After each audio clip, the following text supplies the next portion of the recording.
Tuproq yopishqoqligining quyi chegarasini aniqlash. Bu metod Vasilyev tomonidan taklif etilgan.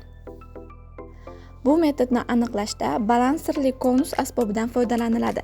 Diametri 12 sm bo'lgan chinni piyolachaga fizik analizlar uchun tayyorlangan tuproqdan 30-40 gram olib xamirsimon massa qilinadi. Agregatlarning bir me'yorda namlanishini ta'minlash uchun xamirsimon massa tagiga solingan maxsus eksikator 1 sutka davomida qoldiriladi.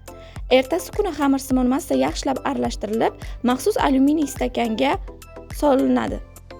Stakancha maxsus yog'och supacha ustiga qo'yiladi. Uning yuzasi konusning o'tkir uchini to'g'rilab, darhol qo'lni olish lozim. Agar konusning o'tkir uchi o'zining sof og'irligi bilan belgilangan 10 mm chiziqgacha kirsa, analiz tamom bo'lgan hisoblanadi. Analiz 3-4 marta takrorlanadi. Olingan ma'lumotlar absolyut quruq tuproq massasiga nisbatan protsent hisobida beriladi va bu ko'rsatkich tuproq yopishqoqligining quyi chegarasi deb hisoblanadi.